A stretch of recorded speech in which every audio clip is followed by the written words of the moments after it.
Hello, everybody. This is Keeping It Real with FK, and I'm your host, Faisal Kapadia. Hello, everybody. So, this is Faisal Kapadia with a new episode of my podcast. And I have with me today a pretty famous singer, songwriter, musician, traveler, what all can I call her? Zeb Bangash is here with us today. So, welcome, Zeb. Hi. Thank you, Faisal. So nice to be here. And where in the world are you right now? So I'm back in Lahore now. I've been traveling quite a bit these past few months. So, Zeb, tell me about your travels and the journey of your music along with those travels as well. Because from what I've read and what I've known about you, you've always been sort of like a musical nomad, so as to speak. Yeah, I guess ultimately it's become that. Like I've kind of taken that on, but really, I didn't really have to travel much to be associated with different kinds of music because I was lucky enough to grow up in a household where we had, in our musical tastes, we had musics from all over the world and from different parts of our region. So, Is that like a gharana sort of a thing? What is that like? I mean, was it like a No. musical gharana? Do you come from something like that? Oh dear, I wish. No, not at all. I come from a music loving gharana, which I think are many gharanas in Pakistan.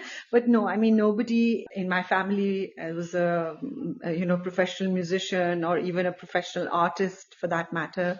Nobody was in the performing arts. Everybody was like, and we had a bunch of engineers and people in the army and, so it was a very professional background. Out of the arts and conventional that way. But somehow, alongside with that, everybody seemed to have a real kind of musical bone and musical kind of aesthetic. And music was the one thing that we really shared as a family together whenever we had large gatherings. I mean, there was food and then there was the singing of songs, So in that sense, yeah, musical, but not music like professional gharana. Okay, so I mean, you're basically saying that it brought you together as a family, and that's what the family bonded over. That's pretty cool. That's pretty much like any other musical family, though, or any family that listens to music in Pakistan, which is a lot. That's right. Yeah, but मुझे ये बताएं कि I mean, how did you go from this to a full-fledged career in music? How did that happen? The one thing that I've realized, Faisal, is that most things in my life have happened when I haven't really been making an effort for them to make them happen. So I've always had this kind of strange serendipity following me everywhere. So I was in college and I was studying economics primarily. Also, I was doing another major in art history, but I wanted to be a banker. I came here, I even tried to be a banker. And somehow during the time that I was in college, my cousin and we were in like colleges nearby each other, and we ended up making some fun songs just out of a sense of homesickness. And she put them up on the internet. And the next thing I knew when I came back from college was that, they were playing on the radio and journalists were writing about us. And one of the biggest producers in Pakistan, Mikal Hassan, wanted to produce our album, and Gumby started calling us saying, let me arrange your music. So all of this happened. I already had an interest in music, and I just kind of went along with things that were happening. And before I knew it, we had an album ready. So my album with my cousin, which probably never really happens. So it was all fate. So basically, you just sort of fell into this career. You didn't plan anything. You didn't go through any process. It just happened. This is so funny because a lot of creative people have this kind of a story where they're doing something else and then basically they get a calling of fate and they just fall into this. But that's where their energy is destined to be, and that's eventually where they end up. So it's quite interesting that this happens to a lot of creative people. Tell me, इतने सारे आप लोगों ने गाने बनाए आपकी cousin आपने साथ, and then you guys basically amicably separated and you've been going along on this musical journey. You've sung for OSTs, you've sung for huge movies, You've sung for different kind of genres. You've had many famous numbers. What was the one moment in your life when you felt that this is it? Like this is my calling. This is what I want to do for the rest of my life. When was that moment? So I think that moment didn't really come till much later. I think because we fell into it, like you said, and then also got a lot of love. But I came from a very conventional background, and I didn't always vibe well with, the high flying lifestyle that accompanies professionals in the media world. And sometimes, and to be So you honest, didn't want to I've be always, you didn't want to be a rock star, basically. I mean, I never was a rock star. I don't think I'm a rock star even today. I mean, we always did like, we did singer-songwriter stuff. And that's also very interesting is that, it's funny because even our supporters, when you actually hit the industry, they have their own perception and then they kind of need you to conform, even though most of the people who would ask us about difficulties, they would ask about how did your male colleagues treat you? How did your community react? You're Pathan, did your family say anything? But actually for me, the biggest kind of hurdle was when I finally met the industry, because the industry could only see women in a certain way.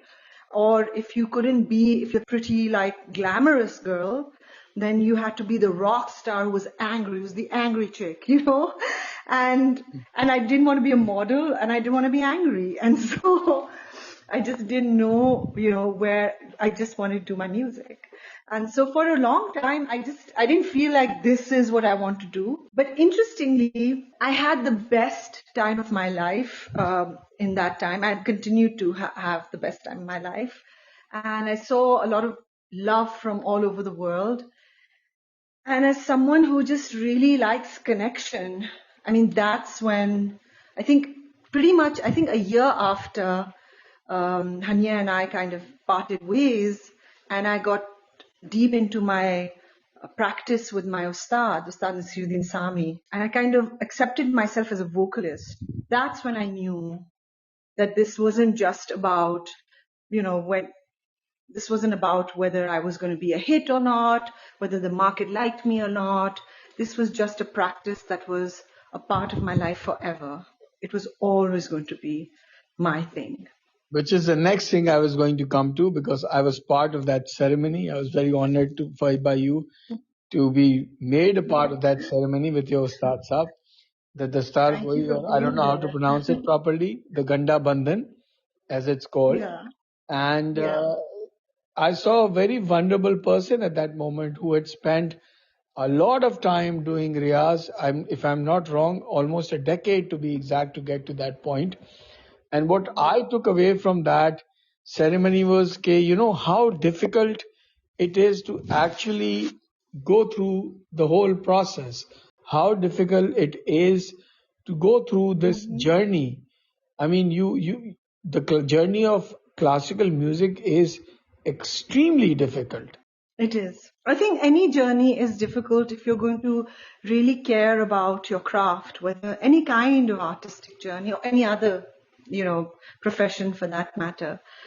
I guess इससे वो नियत का भी एक ताल्लुक है, because अगर if your intention is to be famous or to be big, then of course, it's difficult also, but it's difficult in other ways. You have to show up to other things. But if your intention really is to hone your craft, to know your voice, to be able to use your instrument the way your heart desires, then that really does require a lot of rigor. It requires focus and also quite a few sacrifices. So I have to say that it never felt like that. I never feel like I'm sacrificing anything when I'm Because you love learning. what I you just do. always feel like because I love what I do, and I also have beautiful teachers. Like my teacher is an amazing human being. So it's such a transformative experience for me to be a part of this, because I don't just learn music, I also learn life, from him. So it's really nice. Yeah. So tell me, Zeb, I mean, I know you're not the conventional sort of like a singer, but everybody has a process. What is Zeb's process? to create a song? What inspires you? Um, so what inspires me, of I know course, travel is one. first, foremost, travel is one, connection is another. But I think for anyone, ultimately, it's to feel something very deeply, and that could be anything. It could be your own personal hurt. It could be what you see around in the world. It could be the weather. But it's always like that little moment where like you really feel like your heart is like connected to something. And then that in itself kind of brings about that that inspiration to create. But of course, I'm also a professional vocalist. So I've also kind of honed, or I'm in the process of honing rather, that skill of like, if someone actually brings something to me, because a lot of times I have to do that, like someone already gives me either words or a tune or both, and then they want me to put my voice to it. So then I have to like really think about, it's almost a bit like acting, because I have to like think about where in my experience I can find inspiration to make this sentiment or these words or this tune my own. And so it kind of really comes through a lot of meditation, I would say. So मुझे आपसे ये भी पूछना था ज़ेब कि I've heard a lot of your songs and some of your songs have a very different tonality than some other stuff that you've done. Like we'll come to the latest thing that you've done as well, but some of the things you've done in the past have different tonalities to it. There is this very sweet tonality that you bring out sometimes, and then there is this sort of like a semi-angry kisam ki tonality. I mean, at least that's what it appears to as a listener. Do you do this on purpose, or is that the passion or the lyrics that drive this? What changes? Yeah, so I mean, first of all, no one person has the same tonality, even in their speaking voice, right? It depends on what you ate for dinner. It depends on how you're feeling and exactly what mood and kind of emotional response you want to bring out in the other person. But somehow what happens is that because जब आप सीखे भी नहीं होते हो, तो फिर you just think about one kind of voice that you think is yours, and then you hold on to it, and then you try to sing everything in that tone. But actually, that's exactly what an education in voice or training will bring you, is that it makes you kind of aware of and train your entire instrument. So it allows you to build voices within voices, or connect to your entire instrument rather. So you can bring that, and I enjoy that so much. Like there's this song that I did for the movie Fitur Haminastu, and a lot of people tell me that doesn't even sound like me. But that's the whole point, it is me, but it's me in a different way. Also, region to region, I've been like exposed to different regional music. So every region, matlab, the way you sing also has to do with आपकी ज़बान कैसी है, उसके phonetics कैसे हैं. How do people actually take out, the words that they speak with will also have an effect on how they sing. So like the voice in Punjab is different from the voice in Karachi, is different from the voice of the desert. All of these things matter. And when you know how to take out different voices from your instrument, it's a lot of fun to play around with that. And I think it also gives you a little bit of variety. Zeb, has somebody ever told you that you sound a lot better in different languages than you do in Urdu? Yeah, well, I think some people have said that. Although some people have also said we want you to sing a lot more in Urdu. No, but So for I them, get that both. for other people in the world who hear music in those languages, first of all, tell my audience how many languages you can sing in, so they sort of get in context of what we're talking about. So I can sing in around 12 languages.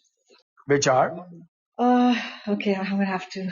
So there's Balochi, there's Brahui, there's Pashto, there's Dari, there's English, there's Turkish, there is Arabic, I'm also doing something in Spanish. There's Urdu, of course. Then there's also, then I've also done a song in Vakhi, which isn't out yet. And then there's a couple more, forgetting. But I remember Basically, the इतनी vast range of language Zeb की है जब ये गाती हैं तो, Oh, Kashmiri. and Kashmiri. Ji. And Yeah. by the way, Hindi also, because I think the Hindi and the Urdu thing are different, aren't they? There are. I mean, like, especially the kind of stuff, because, if I do stuff that I do with, if you're singing in kind of like a Tumri Ang or things like that, then it's different. Yeah. It's definitely different. So Zeb, coming to your current project, which is the Saaf Hawa project, and basically this is an international collaboration, as all of us know by now, and it's between different artists who are collaborating for a campaign which is talking about awareness of uh, what pure air means to the world and how climate change is affecting all of us, और उसके जो disastrous effects हम अभी देख रहे हैं पाकिस्तान में, जो आजकल floods आए हुए हैं. So tell me how this project happened and what was your core inspiration behind singing this? So, I've been kind of associated with this now, Faisal, for the past 3 years, or maybe even before that, because one of the main kind of directors of Saaf Hawa, who happens to live in New York, and I have a band based out of New York, and I think it's somewhere in 2017 or something, we had a big performance at Joe's Pub, and she heard us there. And she'd heard my music before, but she heard me live for the first time there. And so, we kind of set up a little bit of a friendship. And then I also ended up doing, with the same band, I ended up doing this kind of Eid function at the UN. And I met her again over there. And she said, look, my thing is that I am all about clean air and I want you to do a song with us.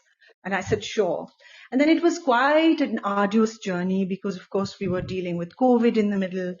It was very, very important that this song be kind of about, the region, because as you know, South Asia is the dirtiest region in the world when it comes to air quality.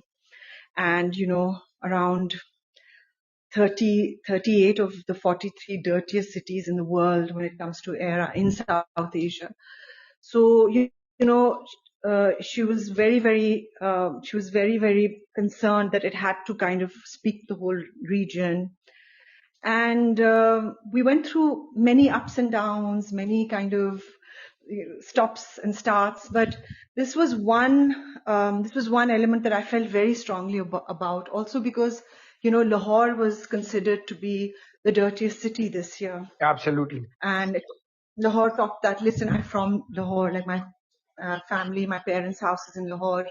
And I know how much of a difference that made. When I came back, from the States in December, I couldn't believe I was in the same city. December for us was all about hanging out in Lawrence Gardens with our kinnus and going for long trips. And just like the outdoors, the winters in Lahore was about the outdoors. Yeah. And this was the first time that you couldn't really see the sun at all. Everyone was huddled inside. It just brought such a sense of doom and gloom. And it's, But some of the influencers in Lahore may have thought, oh, this is London, how cool. Maybe, but I have to say, having been to Delhi a few times, I also know how much people are suffering there with diseases that they'd never thought, they were dealing with. So a lot of that was the inspiration. And then finally, when we got, the most amazing Shantanu Moitra on board, who happens to be a dear friend, and I know, and also a big, climate change enthusiast, like in the sense that stopping climate change enthusiast. And he just did this, project around the Ganges River. He's an activist. He's a huge activist. He's a huge environmental activist, and he actually takes time out, despite being an extremely busy and, otherwise important music director in Bollywood. He actually every year takes out a chunk of time to visit places, to kind of really connect with nature through some project or the other. I mean, is Saal, he's actually filmed it, but this particular journey, he's always doing some kind of thing like this every year, I think for the past couple of decades.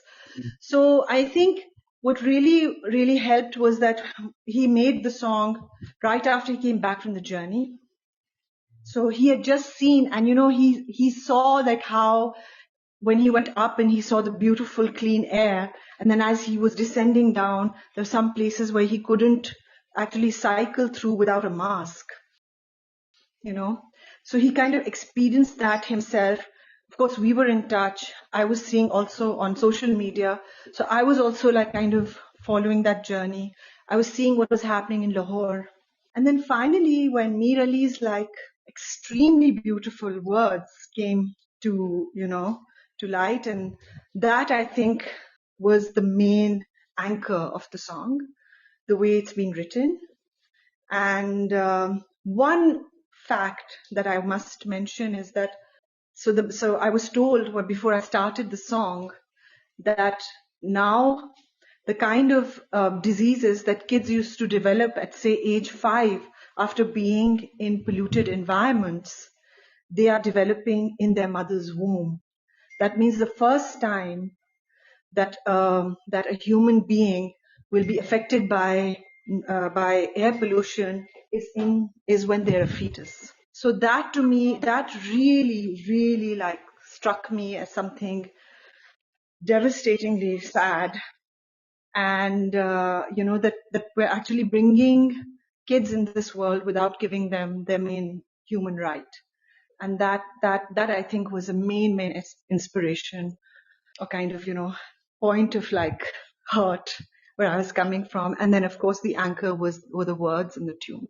And the song itself, Saaf Hawa, you can hear it on YouTube and you can hear it on different platforms. It's on Vimeo as well. Has it been released, I believe, on Spotify and other locations as well, where you can listen to it. But this hurt sounds through your vocals as well. That is what I love about that song. And this is particular quality you have, Zeb. Even when you talk about something, the emotions that you are feeling are very automatically reflected in your voice.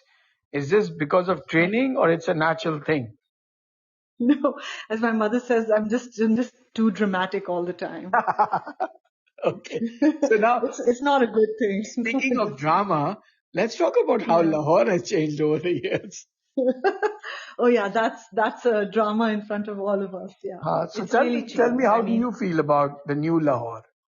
At some level, it's very, very exciting, of course, because right now we have a lot of public transportation that's taking people from, because Lahore was always a little town of neighborhoods Yeah, that didn't really mingle much. the walled city. But now, because of the walled city was one, Gulberg was another, Kant was another, us tarah se Rai went. But now, like, because of the roads and the public transportation, and of course everyone has, there's a lot of accessibility. In that sense, it feels like a much more connected city.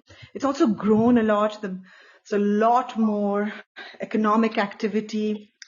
There's a lot more to do, but I do, I guess, I do miss the old Lahore, in the sense that I miss that even though it was always a big city and it always had that kind of openness, but it was also had this like sweet town kind of perspective on life, and people always make time for art and culture. Like, I mean, when I first moved here, I was just blown away by the fact that whenever, like, you'd go to someone's house, to my friend's house in school or something, and someone, some sibling would be taking sitar lessons, another sibling would be, would be dancing, or like there would be, there was there was poetry, art, there still is, but I feel like that doesn't really form the main core of the city anymore, or perhaps I'm not in touch with it. Of course, it's still there. It's still a very vibrant artistic community, and I've been working with some of these young people, and they're ridiculously nice. But the most important thing again is I think that all this development has happened very irresponsibly and erratically. So I'm not against the development. I'm loving the growth. I'm loving having more people have access to this beautiful town and its heritage and all of that. But the way we're building roads, the way we're just putting more and more and more vehicles on the street, the way we're just not worrying about what we're doing to the air, to the trees, to the actual character of the town is very troubling for me. So, by the way, let me tell you about how I feel about this, because I have visited Lahore a lot, particularly in my childhood for family trips and stuff like that. And then I visited it for my business now. And it feels like two different cities to me as an outsider. It's not the same place anymore. It is not the same. You're being very polite. It's not the same place at all, because I remember that place and then I go there for work and I'm like, hello, what's this? There's a bridge coming out of Where everywhere. am I? Yeah, there's roads coming out of everywhere. There's cars coming out of everywhere. And then there's this incessant, Karachi has this chaotic, incessant energy about it, right? It's just too fast. Yeah. It's too chaotic. It's too hectic. And Lahore had always got that laid back between Karachi, Islamabad feel. But now I feel like it's turning into another Karachi, which I hate.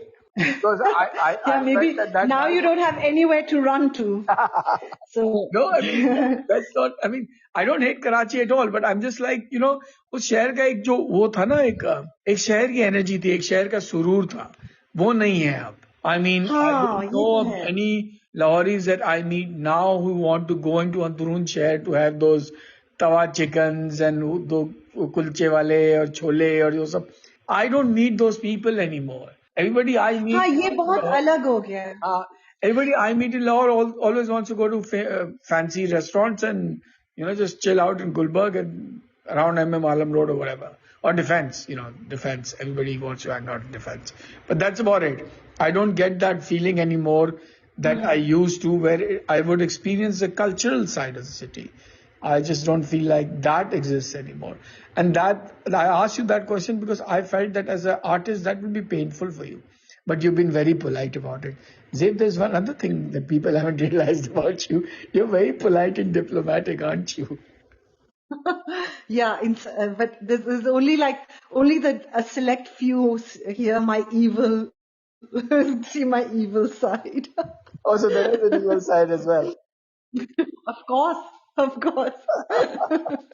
So, Zeb, tell me, is there a message that you want to give to our audience and to your fans and listeners out there? I know you're what I call a humble cumble, because you really don't even realize how big of a star you are yourself. So, you're always like playing that, oh my God, are these people and these fans for real? But there are millions of them out there. So do you want to give a message to them? Yeah, I just want to give them a big kind of message of love. And I think one thing I'd really like to say is that, we sometimes get especially nowadays, I'm seeing so many people are very stressed out. And so, I would just say that I would like everybody to kind of find their little creative outlet. And I think that, that would really help a lot of people, and it would help them as well. And I think that, we must, I would like to give a message out. One is one of thanks, and one is also find joy wherever you can find it, because that's what life is all about. And that, ladies and gentlemen, is Zeb Bangash. Thank you very much, Zeb.